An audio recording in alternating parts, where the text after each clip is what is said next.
আসসালামু আলাইকুম। চাকরি পরীক্ষায় একজন ভালো ছাত্র কেন আসলে ব্যর্থ হতে পারে? এই ব্যাপারে কয়েকটা পয়েন্ট আমি কথা বলব, হ্যাঁ? ১ম কথা হচ্ছে ভালো ছাত্র কাকে বলে? এইটার সংজ্ঞা একটু কিন্তু কঠিন। মনে করেন হচ্ছে আপনি ইউনিভার্সিটিতে আপনার সিজিপিএ অনেক বেশি। এখন উনি কি ভালো ছাত্র? যার সিজিপিএ কম সে কি খারাপ ছাত্র? ব্যাপারটা তা না। এটা ছোটবেলার বেসিকেরও ব্যাপার আছে যে ছোট থেকে সে কেমন পড়াশোনা করেছে ইউনিভার্সিটিতে। এটা আসলে পুরো একটা প্রসেস আমার যেটা মনে হয়। তো এই প্রসেসে যারা ভালো করে তাদেরকে আমি ভালো ছাত্র বলছি। একজন ভালো ছাত্র কেন ব্যর্থ হবে? সবার আগে হচ্ছে তার একাডেমিক দোটানা, এটা কেমন? আমি হচ্ছে একটা ভিডিও বানিয়েছিলাম যে যাদের সিজিপিএ অনেক ভালো, তাদের ক্ষেত্রে খুব একটা কনফিউশন কাজ করে।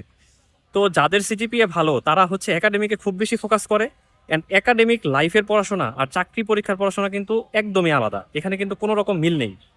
এখন ধরুন যে একাডেমিক পড়াশোনা আমরা কি করি? যে টিচারদের ক্লাস করি, নোট করি মোটামুটি। আমরা কিন্তু বুঝি যে টিচারদের মানে মোটিভ দেখে কিন্তু বোঝা যায় যে আসলে কোন প্রশ্নটা আসবে বা কি হবে। কিন্তু যখন হচ্ছে চাকরি পরীক্ষা আসবে, তখন কিন্তু আমরা আসলে বুঝতে পারি না যে আসলে কোত্থেকে প্রশ্নগুলো আসবে।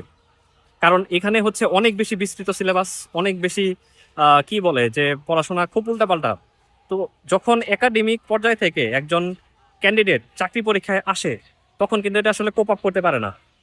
তো এই কোপ আপ না করতে পারার জন্য যেটা হয় যে সে একাডেমিকে একটা অভ্যস্ত হয়েছিল একাডেমিক পড়াশোনায়, কিন্তু হুট করে যখন সেটা চেঞ্জ হয়ে যায়, তখন সেটা আর সে নিজের মধ্যে নিতে পারে না। তখন হচ্ছে সে অনেক বেশি হতাশ হয়ে যায়। ২ নাম্বারে হচ্ছে ওভার কনফিডেন্স, যে আমি অনেক বেশি ভালো স্টুডেন্ট ছিলাম ছোট থেকে। আমি একাডেমিকে খুব হাই সিজিপিএ, তো আমি তো ভালো করবই। কিন্তু এইটা কিন্তু একটা রং কনসেপ্ট, যে আপনি ওভার কনফিডেন্ট যদি হন, তখন আসলে চাকরি বাজারে আসলে ওভার কনফিডেন্ট হওয়ার কোনো সুযোগ নেই। তখন সেক্ষেত্রে আপনি খারাপ রেজাল্ট করবেনই। এরপরে যেটা হচ্ছে যে প্রপার গাইডলাইনের অভাব। যে গাইডলাইনে কি হয়? যে মনে করুন যে আপনি এমন একটা সিচুয়েশন আছেন, কোনো ইউনিভার্সিটি হলে থাকেন না। আপনি জাস্ট নিজের মধ্যে নিজে থাকেন। প্রপার কোনো খোঁজ খবরও নেন না। Facebook বা অন্যান্য প্ল্যাটফর্ম এগুলো খোঁজ খবর নেন না। মানে হচ্ছে আপনি পরিশ্রম করছেন ঠিক আছে, কিন্তু সেটা সঠিক ওয়েতে হচ্ছে না। যেমন পরিশ্রম কি? মাটি কাটাও কি পরিশ্রম না? আপনি মাটি কাটলে কি সাকসেসফুল হবেন? এটার কোনো গ্যারান্টি আছে? হবে না। Hard work always pace of, কিন্তু হার্ড ওয়ার্ক না। এখন বর্তমানে সেটা হচ্ছে স্মার্ট ওয়ার্ক। এই স্মার্ট ভাবে হচ্ছে আপনার পরিশ্রমটা করতে হবে। এবং এখন এই ক্ষেত্রে একজন ভালো ছাত্র যখন হচ্ছে প্রপার গাইডলাইন পায় না, কারণ ওই যে ছোটবেলা থেকে পড়ার একটা অভ্যাস যে আমি এইভাবে হচ্ছে পড়াশোনা করতে হবে, এইভাবে করতে হবে, সে তো ওইটার সাথে রিলেট করতে পারে না। সেটা তো ডিফারেন্ট একটা কেস হয়ে যায়। তখন হচ্ছে সে চাকরির বাজারে এসে এই চাকরি পরীক্ষাগুলো দিয়ে অনেক বেশি হতাশ হয়। এবং ২ নাম্বার, মানে আমি হচ্ছে ৩ টা পয়েন্ট বললাম। ৪ নাম্বার পয়েন্ট হচ্ছে যাদের হচ্ছে ধৈর্য কম। আপনি ভালো ছাত্র ঠিক আছে, কিন্তু আপনার ধৈর্য কম। যে আপনি একটা পরীক্ষা দিলেন, এরপরে হতাশ যে আমার কি হবে? আমার তো হলো না। আমি একটা প্রিলি দিলাম, তারপরে হচ্ছে না, তাহলে আমাকে দিয়ে হবে না। ওই যে নিজের উপরে বিশ্বাসটা কম থাকা, এটা ভালো ছাত্রদের ক্ষেত্রে খুব বেশি হয় না। কিন্তু তারপরেও কিন্তু এই ধরনের প্রবলেম হচ্ছে আমরা দেখেছি। তো এই ধরনের প্রবলেম যাদের হয় যে পর্যাপ্ত পরিমাণ ধৈর্য রাখতে পারে না, তারা কিন্তু হচ্ছে এই চাকরির ফিল্ডে খুব একটা ভালো করে না।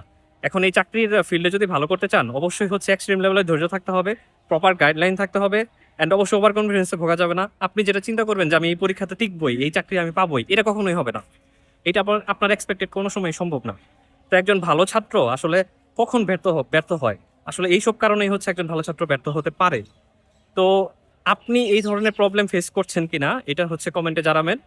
আর আপনার আশেপাশে যদি কেউ এরকম প্রবলেম থাকে, যে থাকে না যে অনেক বেশি ভালো স্টুডেন্ট ছিল কিন্তু সে প্রপার গাইডলাইন বা এগুলার অভাবে হচ্ছে খুব বেশি ভালো করতে পারছে না। এরকমও কিন্তু আপনি আশেপাশে পাবেন।